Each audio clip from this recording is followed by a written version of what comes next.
Hi everyone! Chapter 16, The Oompa Loompas. Oompa Loompas, everyone said at once. Oompa Loompas?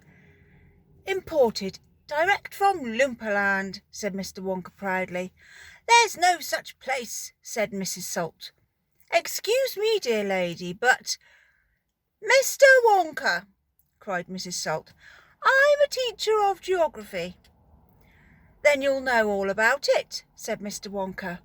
And oh, what a terrible country it is!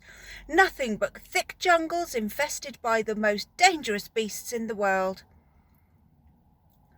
Hornswogglers, snozzwangers. A wangdoodle would eat 10 Oompa Loompas for breakfast and come galloping back for second helpings. When I went out there, I found the little Oompa Loompas living in tree houses. They had to live in tree houses to escape the wasnanglers, and they were living on green caterpillars, and the caterpillars tasted revolting. And the Oompa Loompas spent every moment of their days climbing through the treetops looking for other things to mash up with the caterpillars to make them taste better. Red beetles, for instance, and eucalyptus leaves. And the bark of the bongbong tree, all of them beastly. But not quite as beastly as the caterpillars. Poor little Oompa Loompas. The one food that they longed for more than any other was the cacao bean. But they couldn't get it. And Oompa Loompa was lucky if he found 3 or 4 cacao beans a year. But oh, how they craved them. They used to dream about cacao beans all night and talk about them all day.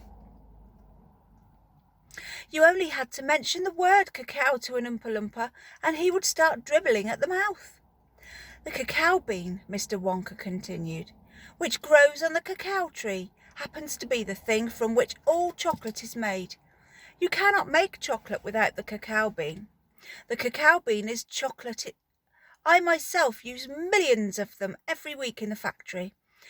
And so, my dear children, as soon as I've discovered that the Oompa Loompas were crazy about this particular food, I climbed up to their treehouse village, poked my head in through the door of the treehouse belonging to the leader of the tribe.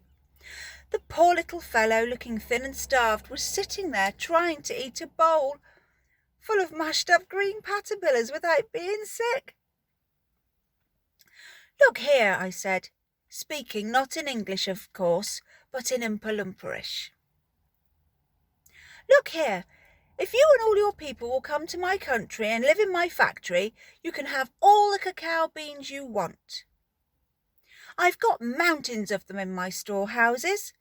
You can have cacao beans for every meal. You can gorge yourself silly on them. I'll even pay your wages in cacao beans if you wish. You really mean it? Asked the Oompa Loompa leader, leaping up from his chair. Of course I mean it, I said, and you can have chocolate as well. Chocolate tastes even better than cacao beans because it's got milk and sugar in it. The little man gave a group whoop of joy and threw his bowl of mashed up caterpillars right out of the window. It's a deal, he cried. Come on, let's go. So I shipped them all over here, every man, woman and child in Oompa Loompa tribe. It was easy. There you go, look, there's Mr. Wonka talking to the leader of the Oompa Loompas. I smuggled them over in large packing cases with holes in them, and they all got here safely. They are wonderful workers. They all speak English now. They love dancing and music. They're always making up songs. I expect you'll hear a good deal of singing today, from time to time. I must warn you, though, that they're rather mischievous. They like jokes. They still wear the same kind of clothes they wore in the jungle. They insist upon that. The men, as you can see for yourselves across the river, wear only deer skins. The women wear leaves and the children wear nothing at all. The women use fresh leaves every day. Daddy, shouted Veruca Salt, the girl who got everything she wanted. Daddy, I want an Oompa Loompa. I want you to get me an Oompa Loompa. I want an Oompa Loompa right away. I want to take it home with me. Go on, Daddy. Get me an Oompa Loompa, Daddy. Now, my pet, her father said to her. We mustn't interrupt Mr. Wonka. But I want an Oompa Loompa, screamed Veruca. All right, Veruca, all right, but I can't get it for you this second. Please be patient. I'll see you have one before the end of the day. Augustus, shouted Mrs. Gloop. Augustus, sweetheart, I don't think you'd better do that. Augustus Gloop, as you might have guessed, had quietly sneaked down to the edge of the river, and he was now kneeling on the riverbank, scooping hot melted chocolate into his mouth as fast as he could.